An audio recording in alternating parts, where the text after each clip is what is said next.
2, 1, and we're live. Hello everyone, and thanks for joining us today for this session to find out about how you can get involved in volunteering in Ealing. We're going to have speakers from 6 different organisations, give you a brief overview of what their organisation does and how people can get involved with them. And there'll be an opportunity for questions that you can ask to panellists, and you can send these through the YouTube chat, which I believe you can see because you're watching us via YouTube. I'm Samantha, I'm the Volunteer Centre Coordinator for the Borough, and I know all these groups that are going to be speaking because we recruit volunteers or participants for their programmes. So that's why we're all here now. One of the things that's become clear during the last year, and it's been a strange year, is that volunteering can help you make friends and it can help you learn new skills, advance your career. A lot of people perhaps got furloughed or made redundant. Volunteering can even help you feel healthier and happier. And after 3 lockdowns, the socialisation that comes from volunteering in groups with other people can be hugely beneficial. And giving your time to help others is considered one of the 5 ways to wellbeing. The other ways to wellbeing are connecting with others, being physically active, learning new skills, paying attention to the present moment, or mindfulness as that's called. And volunteering can help with all of those. So I'm now going to introduce you to our first speaker, and this is going to be Lucy from Mind Food. Now, Lucy is outside and she's going to be explaining to us all why that is. Are you there, Lucy?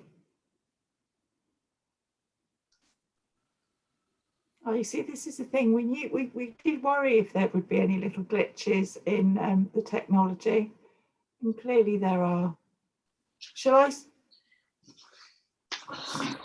Oh, she's here. She's here. I'm back. Can you hear me out of breath? We can hear you. Well, I can hear you. So, Lucy, I was just saying to the people on YouTube that giving them a brief overview of the 5 ways to wellbeing, and I was saying that you were going to talk to them now, and that you're outside and you're going to tell them why that is.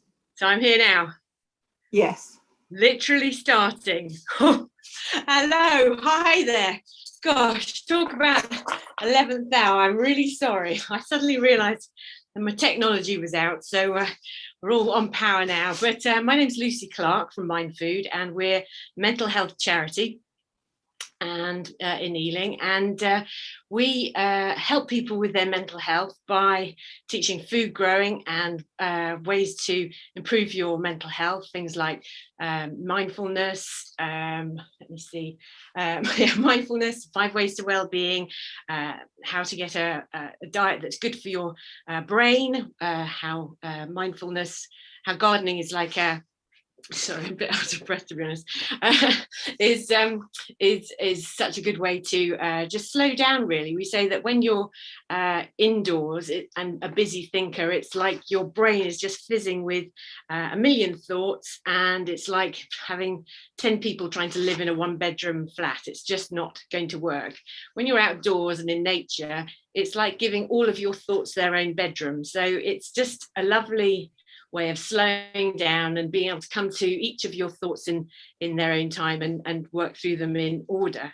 In terms of volunteering, as Samantha says, you can get all of your 5 ways to well-being by volunteering with us. So you are connecting with others, you're taking notice of life around you and in the present, you're getting active, you're learning something new every day, and you're also giving. So that's the key one for volunteering, is giving, because you're giving your time, and also you're promoting a better environment and a healthier community really. So there's lots to get out of it for you. What we do is we say that not all of we don't really have any volunteers at Mind Food, so we all start the same way. So even me, when I came to Mind Food first, I came as a kind of burnt out, frazzled heap to Mind Food, looking for some sort of answer to being so burnt out really. And we so basically you come to do a 6-session course which is called Growing Wellbeing. So over 6 weeks we go through all of these. We'd spend about 20 minutes each session talking through ways that you can help improve your mental health. It's not like a therapy session. It's really like just top tips, really, that either you can keep for yourself or you can share with others. They say that in the UK, 1 in 4 people in any given year will struggle with their mental health. And in London, that figure is thought to be nearer 1 in 2. And so really, those figures were pre-pandemic. So it's fair to say that if you don't feel like you need mental health support yourself, you're probably in a very good position to try and help other people. There'll be somebody close to you that needs your help. So when you come and join us, you'll do 6 sessions of growing wellbeing. You'll be able to take home food that you've helped to grow. You'll be able to get a free trip to Kew Gardens for all of your hard work. And the great news is that even after 6 weeks, if after 6 weeks you're really enjoying it, you can carry on gardening with us. And you can develop within Mind Food, take on more responsibility if you like it, or don't if you don't want to. But it's a really good, we think of ourselves as a bit of a family. In London, it's always difficult to find friends and family close by. So we're like a spare London family, really, and we'd love to welcome you along. And I think one of the things is now that you're just talking about people getting together and being social and things like that. But it's also, I know there's a lot of research being done around lifelong learners and how that is also healthy and makes you healthier and happier. And obviously, you're imparting quite a lot of knowledge to people through the Mind Food program. Absolutely, there's so much to learn. They say that nature, they call it it's basically an endless subject, so you can never get to the end of learning stuff about nature. And even if you garden for years and years, you'll still be wanting to develop what you've learned 1 year into something slightly better the next year. But there's zero pressure about it, particularly if here you're basically borrowing our vegetable garden to try things out. We grow and share for everybody, so the pressure's really off. But Samantha's right. There's a real evidence base for nature and well-being. There's a theory called attention restoration theory, which is about how nature is very good at settling a busy brain. So you instantly get it combines 4 elements. So escape, extent, soft fascination, and the final one is compatibility. So actually, can I just ask Lucy, what sort of things do you grow? Oh my what goodness. happens to the produce? Now you got me started. So I'll come back to the attention restoration another day, but basically it's that you can keep on learning. But what we do is we grow fruit and veg.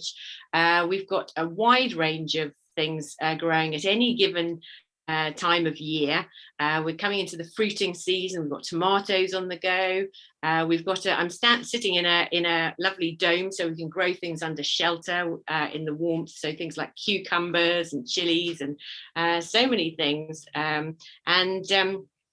Yes, so you get to take home things that you've helped to grow, but you can also help us decide what we're going to grow for the coming year. Excellent, that sounds brilliant. We're going to be moving on to our next speaker now. Thank you for joining us. Sorry, I'm so out of breath, everybody. For those who are interested in finding out more about Mind Food, we'll be sending the information, will be included in an email you'll get after the session is finished, and it'll have information about who's been speaking. But Lucy, thank you very much for joining us. Brilliant. Sorry, it was such a scramble. Cheerio. Cheers. So I'm going to now invite Nick Walker, and he's from the Shaw Trust, and they do work around employment and skills development. And Nick, I'm going to, without further ado, pass on to you. Thank you, Samantha, and thanks, Lucy. That was really interesting. And I'm very much indoors today. I want to let everyone know that. It's Shaw Trust. We've been in operation for many, many years now, a national charity, but we work very much within the local community. So we work very much in Ealing, Hammersmith and Fulham as well, to provide adults who are longer term unemployed the opportunity to develop their skills around employment, to get back into the job market, and to make themselves more employable. But also at the same time, it's called the Work and Health Programme, in fact, to give us an opportunity to help people along with their well-being. The advantage to that, of course, is also for the volunteer. We want to make sure that volunteers feel valued, that they're putting something back into society, can give volunteers a sense of purpose to feel that value. Many volunteers have come through retirement or they're starting in their career perhaps and just want to share their experiences, skills, find a kind of new meaning or direction, or to understand the demographic of the people they're working with. Also gives people a voice as well. So we're very much aware of the well-being of our volunteers as well. We like to impart a sense of positivity as well, which we hope gives a sort of sense of confidence and self-esteem to the volunteers.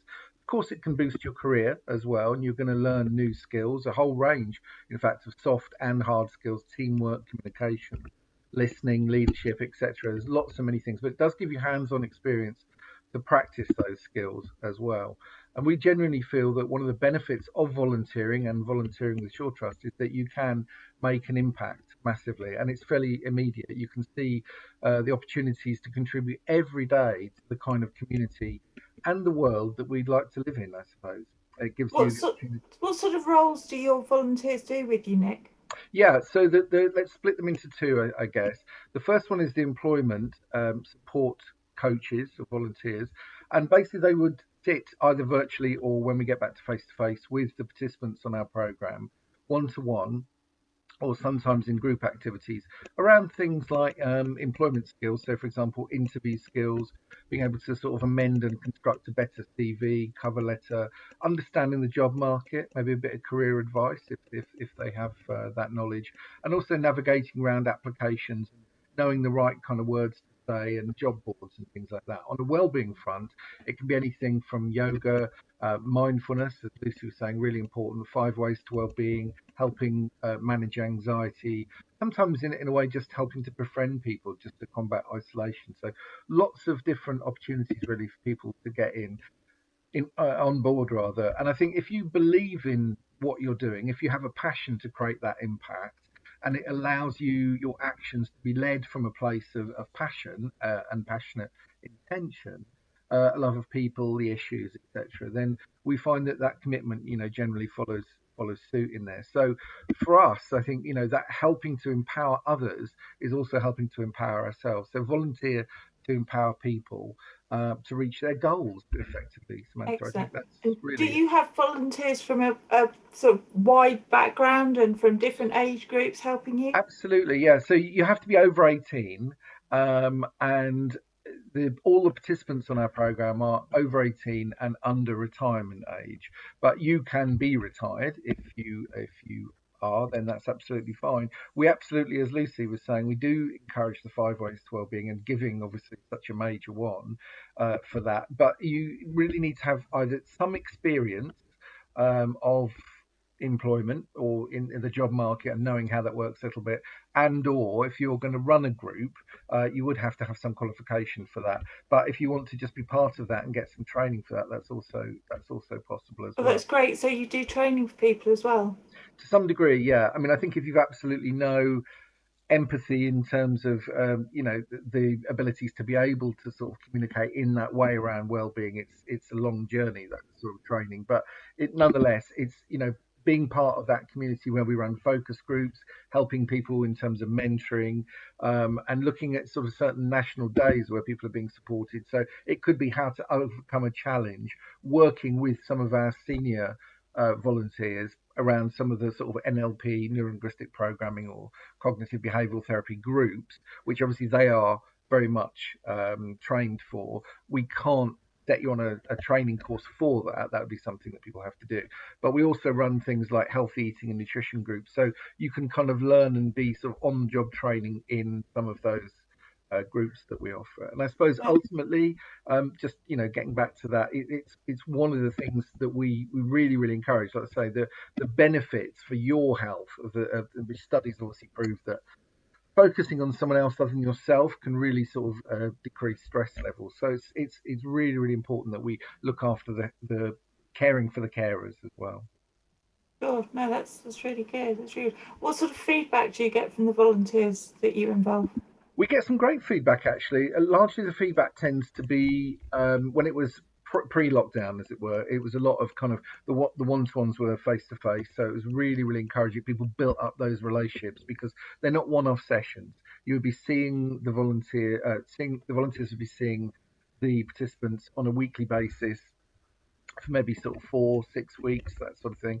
Now it's virtual. It's a little bit harder in one sense, but it has created new opportunities, ironically enough, for people who didn't really like attending because some of the social anxiety was a issue, and now they're fully engaging because of that. So the feedback is just generally very good. Some people, their motivation is very low and their confidence. So just the fact of building up the participants' confidence, self-belief, a little bit of their own personal identity being sort of revitalized as well has been really good.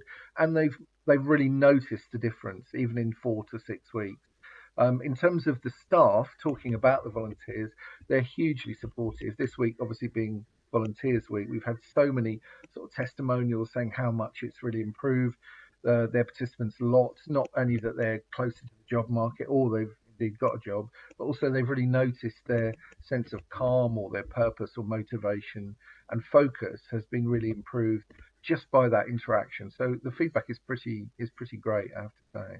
No, it's good. I mean, certainly with Volunteers Week, as you say, being this week, there's been amazing going on Twitter. I was looking this morning saying, all thanks to our volunteers, and it's such a good community spirit that I think people have got there, and saying we couldn't, so many community groups and small organisations couldn't do half the amount of work that they do or benefit as many people if they didn't involve volunteers. So I think without volunteers, we'd all be a bit stuck. So I just want to say thank you to everybody who volunteered during the pandemic. You really made a big difference. So I've got a question. Oh, okay. I've got a question from someone on YouTube who's interested in knowing what type of jobs people go on to after volunteering with you. With us? Yes. Yeah, sorry. Variously, actually, some people use it as a sort of training tool, I suppose. If they're already studying, they might be using the time they spend with us to fine tune and hone in their skills. So if they're a well-being person in that environment, they might be going on to working nutrition or some sort of counselling or therapy. We don't offer counselling or therapy, but the coaching that we do, it gives them sort of a good grounding in that kind of thing. If it's employment, we've had people then go on and work in HR or sort of employment, or even things like the job centre. In fact, I've heard a couple of people go on and do that. Other people, it's not about going on to do anything. I should also saying that it's sort of sometimes it's the fact that they have retired and they want to then, or they just they've got some spare time and they actually want to just give back. So partly it is about a progression, but sometimes it's not about employment progression, it's about personal progression. Yeah, and obviously one of the brilliant things about volunteering is if you've got an expertise or a skill, whatever age you are, a lot of people want to volunteer to share that knowledge and to use their ability and skill whilst they're volunteering. I mean, it's not just about learning new skills, it's about using the ones you've already got. It's great. It's that sense of sort of satisfaction and value, to be able to give back is really important. But I think it is a good point that they make. I mean, it certainly is great to put on your CV. It does enhance your own opportunities. Absolutely. And people like to see, employers really want to see that you are trying, you're sort of spending your time fruitfully and learning new skills. And as you said, not just learning new ones, but actually refining and honing in, existing skills as well, which can be just as important, I think. Brilliant. Now, I think you had some final words of wisdom from a Greek philosopher that you wish to share with us. Oh yeah, crikey! I you know what? I nearly forgot my Greek philosophy, which would be a shame, really. Yeah, I mean, it's funny. I was looking at the Greek philosopher Aristotle, as you do, casually overnight, and who said that the essence of life is to serve others and do good. So it's a pretty life-changing quote, I think, there from old Aristotle, who knew a thing or two about giving. So, and on that note, thank you for that inspirational message. And on that note, we're going to start moving on to our next speaker, who's going to be Aoife Hare, and she's from Space Hive. And she's going to be talking to us all about how you can get involved with crowd-funded civic projects in Ealing that are going to bring local areas to life. So Aoife, hello, thanks for joining us. Hi, thank you very much, Samantha. And it's really lovely to be invited along and to hear from all of the other organisations on the call as well. So thank you very much. As Samantha mentioned, my name is Aoife Hare. I'm the head of partnerships at SpaceHive. And SpaceHive are a crowdfunding platform that's specifically designed for community projects. And we have a partnership with Ealing Council where we have been working with them over a number of years to support local organisations and groups to create projects that really matter to their local area. So while there's lots of groups coming forwards and they already have their own projects and we mostly help them to raise money to bring those projects to life, we also see lots and lots of people getting involved and volunteering, both with the campaigns. So that might be volunteering in terms of helping to promote the crowdfunding campaigns, whether that's getting involved with social media. Maybe before the pandemic, you might have been able to get involved and supported a fundraising event or drop off leaflets. We still see that happening. But also people getting involved and staying involved in projects after campaigns. So maybe you live locally, you hear about a local campaign to do something with a little bit of land at the bottom of your street, and maybe it's been turned into a little bit of a pop-up garden, and you might get involved and initially pledge to the project, so pledge a little bit of money to the campaign to help raise the money. But then we often see people staying involved with those projects long term, which is really, really lovely to see.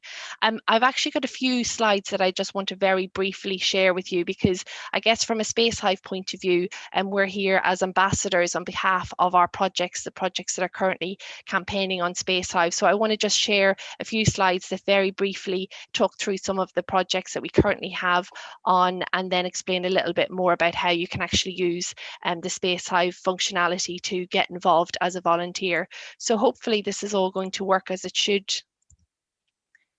And you should be able to see my slides here in front of you. Samantha, please do let me know if you can't see that.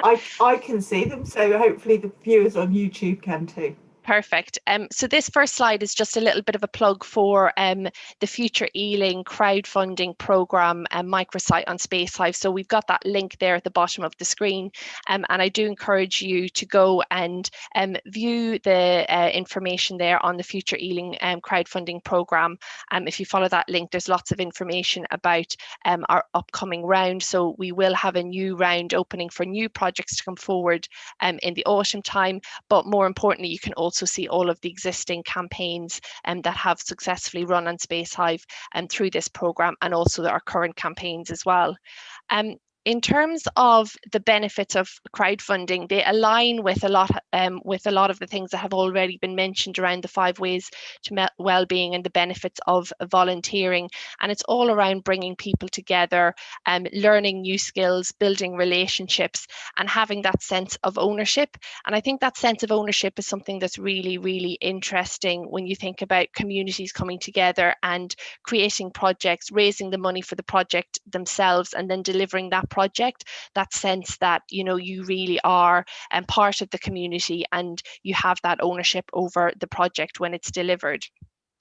In terms of the volunteering idea, the ways that you can get involved in volunteering, is there's 2 main ways on SpaceHive that you can get involved, and that is getting involved with existing campaigns. So I'm just showing a screenshot of the existing campaigns that we have on the platform at the moment. And there's a big range of campaigns. As I said, the projects come from the community, so it's very much led by the community and what's kind of needed, or the opportunities to kind of do something new and great in an area. So you see here that we've got an example of young people being given opportunities to get involved with golf, which is maybe a sport or an activity that is sometimes seen as a bit more exclusive. There's opportunities to reflect, I guess, on the impact of COVID through public art and photography and learning new skills around that. Local people creating videos that capture and celebrate their local area. We have a lovely project around planting sunflowers and creating kind of a mass of sunflowers throughout the borough. Classes around gardening and growing healthy food, and also projects around hosting film screenings and getting us all out and about in a safe way, but enjoying films again. So that's just an example of the current projects that are campaigning on Space Hive. And this is my plug to say that you can get involved in volunteering, but you can also absolutely pledge a few pounds to those projects if you do, or if you are in a position to do so.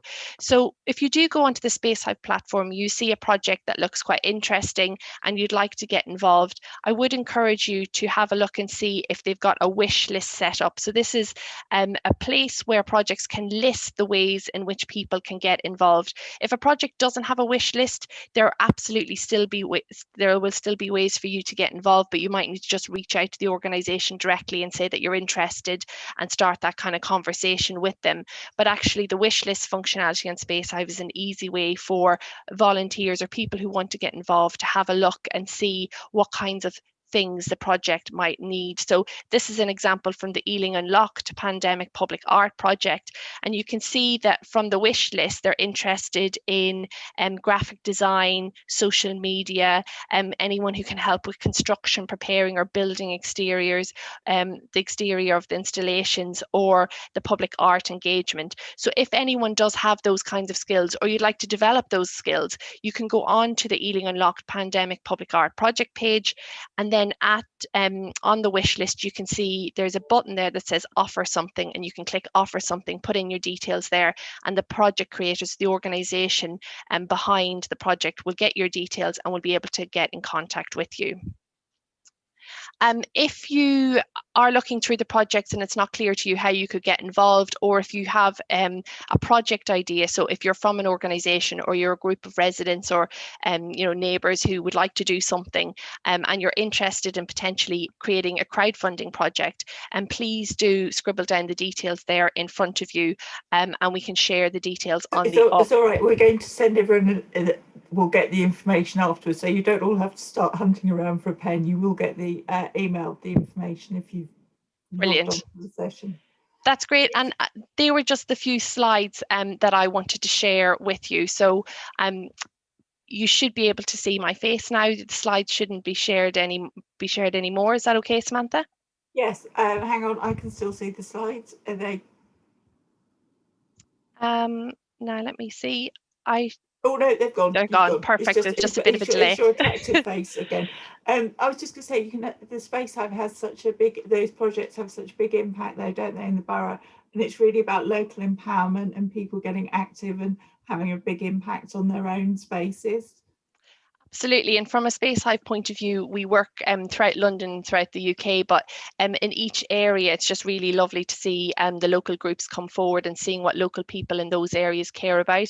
And I just wanted to give a plug as well to Lucy from Mind Food, who also ran a campaign with us last year for that dome. So it's really lovely for us to be able to come back and see Lucy in that dome and being part of this organisation, and knowing that through the programme we were able to support a local group doing something really, really amazing. So as I said, Space Hive are here always as ambassadors of our projects and ambassadors of the amazing community groups that we work with. So if you do have any ideas, do let us know, or if you want to get involved and volunteer with any of the amazing projects that we have on our platform, have a look around. If you can't find the details you need, just let us know and we'll be able to put you directly in contact with the project creators.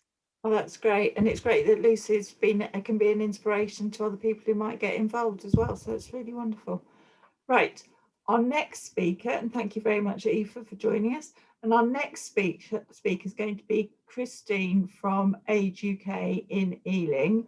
Hello, Christine. Thank you for joining us. Christine's going to talk about opportunities that they're with Age UK, but she's also going to Christine, it's good for older people to get involved with volunteering as well, isn't it? I know there's lots of different things that people can do to use their skills. So do you have any thoughts on that? Yeah, thank you very much. And it's lovely to hear all the other speakers, and it's lovely to know that there's so many different projects going on in our local Ealing community. So my name's Christine Lees. I'm the volunteer coordinator for Age UK Ealing, which is a charity for older people. We actually start from age 50 onwards, so that's quite a big age range. It could involve people still at work, who's just retiring, and our volunteers stretch from all ages. We take on volunteers from 16 plus at our day centres, mainly for 16-year-olds, but after that You have to be 18 for it to be a telephone befriender or neighbourly connector visiting officer. And then we have lots of other roles which I'll talk about in a moment. So lots of studies show that volunteering is one of the best things you can do for your well-being. It doesn't matter how old you are. By helping others, you feel connected and pay less attention to day-to-day worries. And it can help people feel included and give them purpose. It needn't be physically demanding, but it can help keep our older individuals active and get them out of the house. Older people can bring a lifetime of wisdom and experience to volunteering, but it can also give older people a chance to try something new or different and to feel valued after retirement. And we've had lots of really lovely feedback from volunteers. I said they span all different ages, all different ethnicities across the whole of the borough. We have, for example, one person who's a client who has benefited a great deal from having a befriender who not only phones, but now and then tries to visit or take the person out. I'll just give you an example here, if that's okay. We had a phone call from a client's brother who called as he wanted to thank us so much and thank Age UK Ealing, and particularly the volunteer, for being the best befriender to his brother. He stated that his brother, the befriender, had done an absolutely incredible job with his brother, who'd been suffering greatly in lockdown. He never answers the phone, but when the volunteer calls, he's extremely eager to talk. He lights up like a Christmas tree, and he so looks forward to their chat and comes away so happy. So he said thank you for putting the befriender in touch, and it's a brilliant service. And he also wanted to ask if we can put forward the volunteer for an award. You know, we've also had feedback from volunteers who are with their befriender, who's saying, for example, one said, as much as I'm the official befriender to my client, what he doesn't realise is just how lovely a friend he has become in return to me. And that's just a girl who lives on her own. And then during lockdown, she was just as lonely as our older people in the borough. So he said, so even though he still can't write or say my name properly, here's to me and the client and many more years of friendship. So there's lots of different people who can benefit from telephone befriending and other services that we offer. And it's very much, from what you're saying, it's mutually beneficial both to the client and to the volunteer. Absolutely. And I think that's one of the important things about volunteering is the individual benefits as much perhaps as the organisation with which they're involved with. It really can be a feel-good factor, can't it? Yes, exactly. And that a lot of people, even if they're in full-time work, we have a lot of volunteers who are in full-time work who will phone their clients at lunchtime. One lady gives up her lunchtime every week to phone. She's got about 4 or 5 clients, and that's her. It makes her, the satisfaction she gets from just doing that and being in touch with their client, you know, is fantastic. And you can't always visit. Some people just want to do telephone befriending. Some people just want to do visiting, or some people want to do a bit of both. And you can do all of that, you know, depending on what you want to do. So that's I think when you started speaking, you said that you had younger people volunteering with you as well. So what do they do? Well, at the moment, unfortunately, we're not able to offer 16-year-olds from 16 upwards usually, because our day centres, which we have open, we used to have 3 open, where older people could come and socialise, have games, you know, take part in activities, have lunch. So the younger students, for example, we had a partnership with Notting Hill School, Greenford High School, I can't remember the Perkins School in Greenford as well. I've forgotten the name of it. Yeah, so they would come in their spare time, whether it be a couple of hours, lunchtime, and just sit with the client or help with the day-to-day running activities. And that's great. And then at Christmas time, they all came and sang. The choir came, Christmas 2019 before lockdown, and it was fantastic. They all came last Christmas, even during lockdown, and wrapped all the presents for our hampers that we delivered to every single client. So we try to include them wherever we can. But unfortunately, at the moment, the day centres are closed, so we're not offering anything to 16-year-olds at the moment. But obviously, we hope that will change come mid-June July. We're starting to open one day centre at a time, but unfortunately we can't. But we are, any 18-year-olds and onwards can still do telephone befriending. I've got a university student who's at Oxford and she's befriending a client. We've got a guy who's just doing his master's, so he wanted to spend some of his time befriending, and he's really pleased. He said, I've thoroughly enjoyed volunteering at Age UK as it provided me an opportunity to communicate with a range of elderly people on a weekly basis. I've learnt many new things through the year, and I've started to read recommended literature books by the people I speak to. So, you know, different people get so many different things from it. But on the other hand as well, once we've covered the befriending, we also have a very, very valuable information advice service, and we're looking for volunteers to help with customer service and helping to complete application forms for our clients, because a lot of them, English is not their first language, or they're not digitally aware, not able to fill in forms online, that sort of thing. So, and I think you've said to me that you're recruiting the volunteers for at the Lido Centre for the information service there, is that right? Yes, that's correct. Yes, so we've got two sites. We've got Greenford Community Centre, which is our head office, and then we've also leased some offices in the Lido Centre so that we can attract people from the Ealing side, because it's near the high street and there's a lot of access to transport. So we've got some offices there as well. That isn't being open at the moment. Again, we're waiting for the government guidelines and much more, waiting until June to see what's happened there. But we're looking obviously for volunteers to start. So as soon as it's opened, we can get ahead and have them in place. So we're looking for people who are going to be on the phones taking queries, writing down information so that we can pass on to our advisors.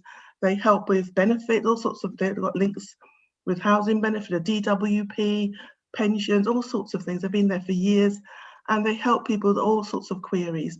And if we can't help people ourselves, we signpost them to the correct place. I think we were responsible for recouping about £32,000 worth of benefits back to our clients. That's amazing. Because of our help. Yeah, it was an amazing figure. And we also work in a consortium as well with other charities, so that when we put our bid to the council for funding, we're a stronger charity. So it is still Age UK Ealing, but we work with Mind, MenCap, as a housing charity, and Nucleus, which helps with immigration issues. So if an older person comes and they've got a specific housing problem, we can pass them on to that agency and things like that, you know. So, but obviously Age UK remains the main charity. So we're looking for people who could take phone calls. You know, they need to know really a bit about Ealing, and so we prefer they did come from London above Ealing. So if they know a little bit more about what goes on in Ealing. So it's all very much local people helping local people. Yes, I mean, even if they work in Ealing or even go to college, they've got a sort of a little connection. Idea of, yes, a little connection with the borough. And they're able to take phone calls and know a little bit. So, you know, that's why we want them to be 18 plus, really. We don't feel a 16-year-old has got that experience, you know. And have a little bit of customer service experience if it would be preferable. We do get full training. You're going to they attend training programs to build up. It takes about 4 weeks to actually become versed with what's happening on the customer service side. And you get full training, and you get on-the-going training as well, and benefits and other issues as they come up. And they'll be mainly doing phones because. Again, we're not open to the public as such yet. We're doing appointments where we can be socially distanced and everything, but there's no drop-in centres like we used to have. No, I mean, maybe later, maybe as we progress exactly. to 2022, that'll be the sort of thing that'll be happening. Exactly. So we're taking on people at also Greenford and Ealing at the Lido Centre. So that's what we're looking for. And also people who just want to help some with applications. And again, it's about giving a day or a morning just to deal with that, you know, helping, because one application, for example, for attendance allowance can be about 20 pages long. So you have to be able to allow about 3 to 4 hours, because one person's application could take a few minutes, another person's could take quite a long time, depending on what sort of information and the way they word the questions, etc., for the client, and they have to come in with all their paperwork, etc. So that's the sort of role. So it's telephone befrienders, neighbourly collectors, visiting befrienders, and customer service operators and applications. That's what we're mainly That's looking for. good, because there's quite a good range of Yeah. ways you can get involved. And I know that you've said that when the centres are open again, younger people can get involved. And if there are any younger people joining us today, another opportunity for younger volunteers would be things like the Felix project, and they take people from the age of 16. Yeah, yeah. I'm just being told via a magic of a web link that if anyone else watching on YouTube has got any questions that they'd like to ask, please do, and you can do that through the Do Something Good Ealing YouTube link. But Christine, I'd like to thank you very much for telling us all, not only about how Age UK in Ealing helps older people, but also about how older people, the benefits to volunteering of them. And obviously there's a wealth of experience out there that older people have that they can give to and keep involved in their community and get out and about there. Now, I'm now going to welcome Chloe, and Chloe Turner, she's from Pitshanger Manor. What Chloe maybe doesn't know is she's to me is sideways, so I don't know if that means to our viewers on YouTube. No, she's now disappeared entirely. Oh no, she's now the right way up, and I think has been having an exciting morning of trying to get connected to us by being on trains, and clearly you're not on a train now, Chloe. So yes. Tell us all about volunteering. Tell us all about volunteering at Pitshanger. Yes, so hello, thank you so much for inviting me to be part of this and to be able to talk to the community of Ealing in attendance. I'll introduce Pitshanger briefly, because it's surprisingly some of our, even Ealing residents don't know Pitshanger is there, or what it is or what it does. So Pitshanger Manor and Gallery, it's between Walpole Park and Ealing Common, if you can situate yourself to where we are, just on Walpole Park. And it is the historic manor of Sir John Stone, who was the architect of the Bank of England. And the reason you might not know of who we are is that we only opened in March of 2019. We were open for an entire year and then we closed because of lockdown. So it's been quite the first 2 years that we've had. I hope you can hear me okay. We opened again on the 27th of this month, or the 27th of May, I should say, which is very exciting. We opened with an exhibition called This is Ealing, which I'm sure will be relevant to lots of you. This is Ealing is a photography exhibition all about the Ealing experience of lockdown, which is very, very sweet. I'd recommend visiting. But on to volunteering. We have a wonderful team of volunteers who help me and the rest of Pitshanger be able to function as we do. We rely, as a lot of heritage and arts organisations do, we rely almost entirely on volunteering. And we have 3 different types of volunteers. We have our visitor experience volunteers, our garden volunteers, so a little link there with Mind Food, and also our learning volunteers who help with school groups and educational groups too.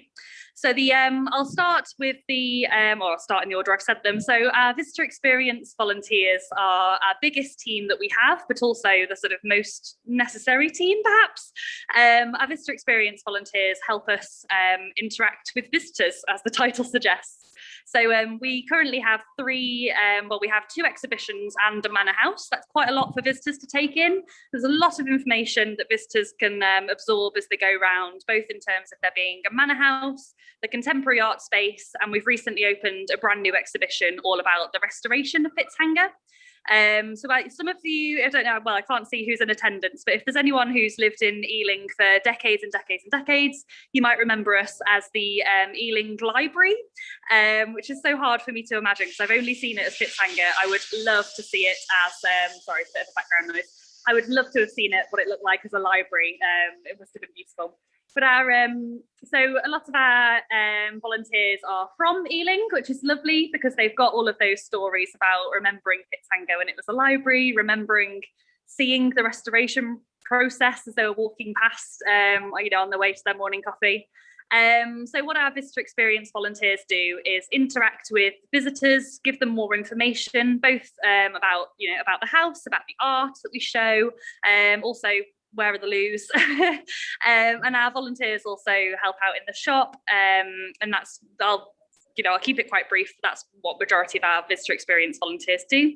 And then our gardening volunteers is what it says in the tin, really. Our grounds, if you know Pitshanger well, the grounds at the front of Pitshanger, really fascinatingly, they're actually sort of the way that they're landscaped is the same way they would have been landscaped in the 1800s when Sir John Soane had Pitshanger Manor, which I find really fascinating. I don't have a garden personally, so I'm very envious or I'm very fortunate to be surrounded by such a beautiful historic grounds. So our team of garden volunteers help keep them looking beautiful. They come twice a week. I suppose in terms of the well-being of volunteering, which we're all here to discuss today, the team of garden volunteers in particular, but it's true for all of our roles, are a group of friends now, or have become a group of friends, which is absolutely lovely. We still absolutely welcome new garden volunteers. They're always welcoming to invite people to join, to join their team of friends, if you will. Just a quick question: is that a sort of a drop-in volunteering session, or is that an ongoing? Yeah, no, very, very good question. So the team, I suppose across all of our roles, really, the amount of commitment, if that's the question that you mean, we keep it quite low, sort of what we're trying to say, quite sort of low commitment in terms of what volunteers sign themselves up to. When a volunteer joins Pitshanger, we typically ask them to stay for about 3 months if they're able, but we know that some people can't commit to 3 months at a time, and that's completely fine.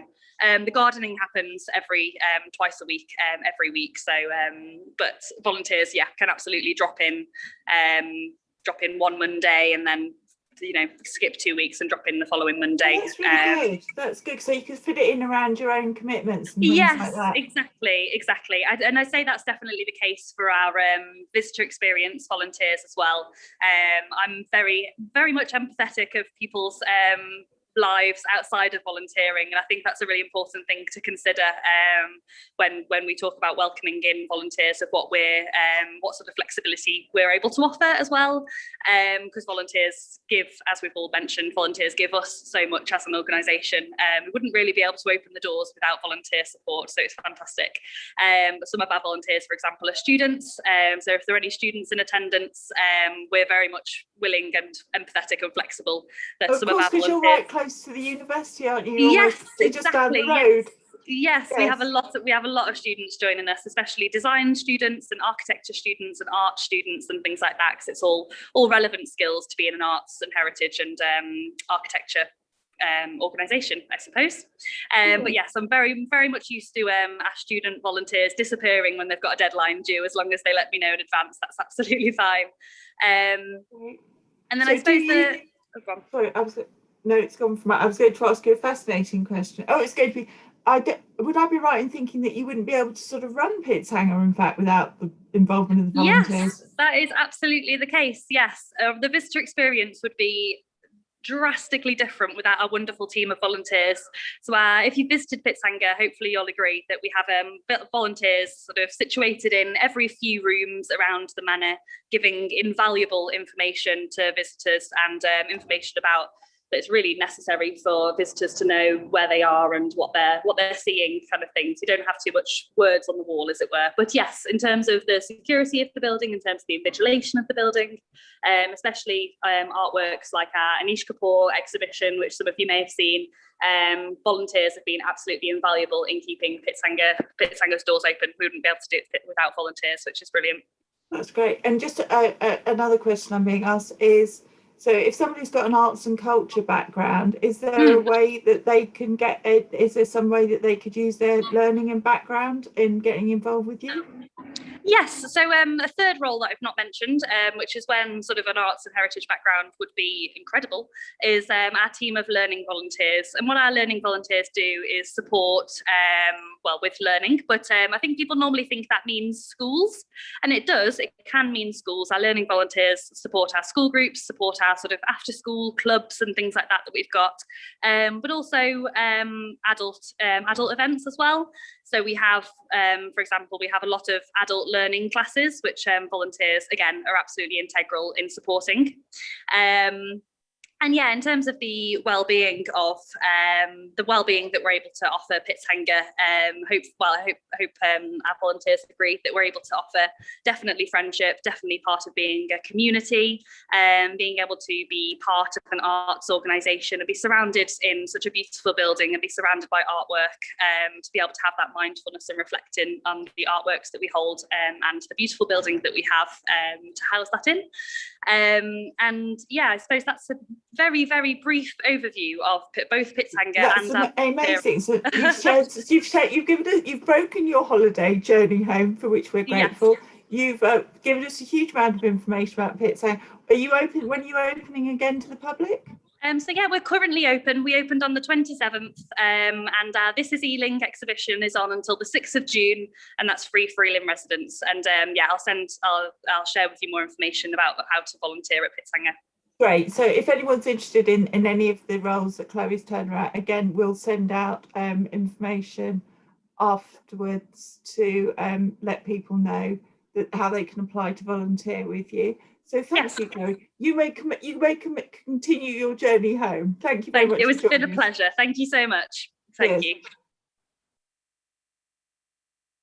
I've been asked a question about health and social care volunteering opportunities from Jana Rodriguez, I think on YouTube. Have a look at the website, and the information is going to be emailed to you after the session, Jana. But very much health and social care, if that perhaps means something like care homes and things like that, a lot of them are beginning to involve volunteers again. So some of them you can just get in touch directly and they'll talk to you about how you can get involved. But again, do have a look on our website. So now we're going to go to Shelley Galea, and Shelley is from Value You, which is a reward scheme for volunteers for people who give, I think it's 100 hours. Anyway, you tell us all about Value You, Shelley. Thank you. Hi, good afternoon. Yeah, so I'm Shelley. I'm the coordinator at Value You. So we're an organisation that runs a volunteer recognition scheme across London, and how we do this is we provide a discount card for people that have volunteered in certain boroughs in London. So it kind of looks like that. Yeah, so the card basically is just a way to say thank you for people who volunteer their time in the community.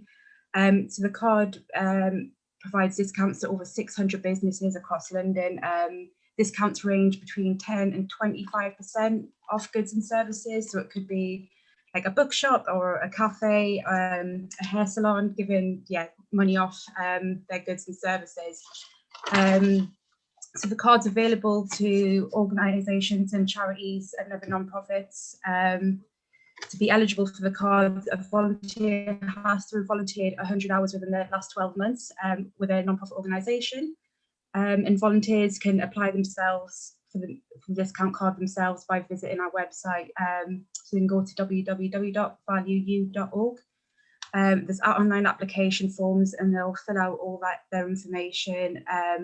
And then once we receive the application, we'll verify the hours with their volunteer manager and send them out a card. So could the person be doing any sort of volunteering, Shelley? They could be volunteering, doing anything. I'm just going to try because it's very, very quiet for me. Can you say that again, Samantha? Sorry, could the volunteer be doing any sort of role? They could, from gardening to it's any kind of volunteering role. It's as long as it is voluntary and they've done 100 hours within 12 months. It doesn't necessarily even have to be for a registered charity. If it's a non-profit organisation that's not really a registered charity, we can still provide a discount card as long as it's voluntary work. And I think if people are volunteering for the Ealing Council, like they perhaps might be volunteering in the park scheme, they can apply as well, can't they? Absolutely, yeah, that's correct. And what sort of places what sort of businesses could could I get a discount with if I had a card? There's a range of businesses. So on our website, we do list we've got a map with location points that tells you what businesses are available. So it's everything. We've got restaurants, cafes, bookshops, clothes shops, to butchers. We are trying to work on hopefully getting a bit more sort of entertainment-based businesses, such as we're trying to get cinemas to kind of start participating, maybe get some theatres so we can get so people can get discounts off tickets. That's something we're kind of working to in the future.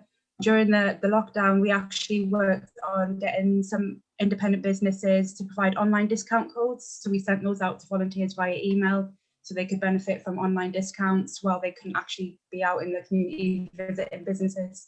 So there's an absolute range on it. So it's all available on our website. Oh, that's brilliant that you've got so many different, and it's really it just shows that the businesses recognise the value that volunteers bring to the borough as well, doesn't it?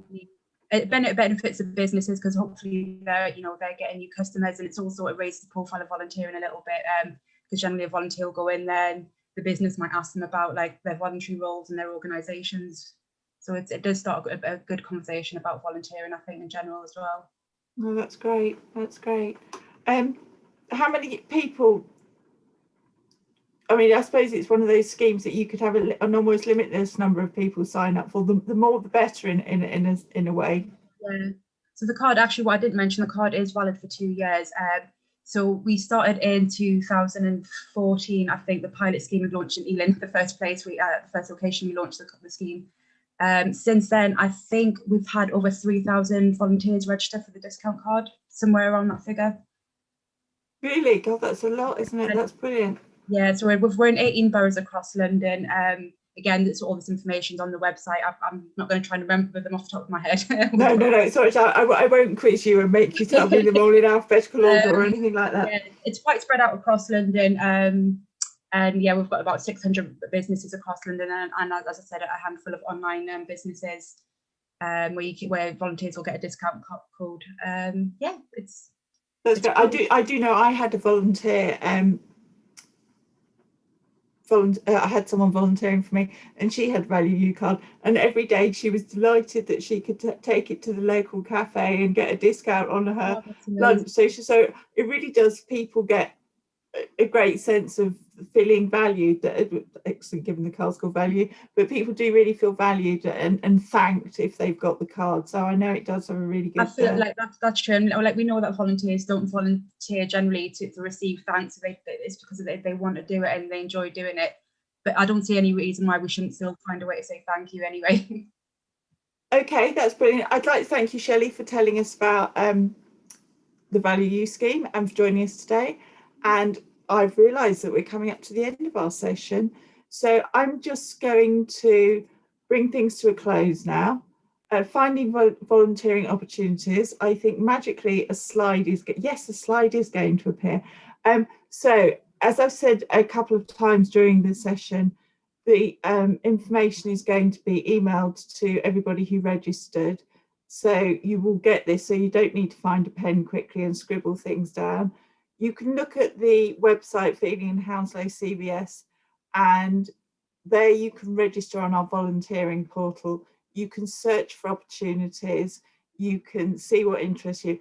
Obviously, we've done just a few of the things you can do in the borough we've talked about today, because we really wanted to talk about the wellbeing impacts of volunteering. But there's a range of opportunities on there. If you don't know what you want to do, if you're getting a bit stuck, email volunteering, that email address. I will then respond to you.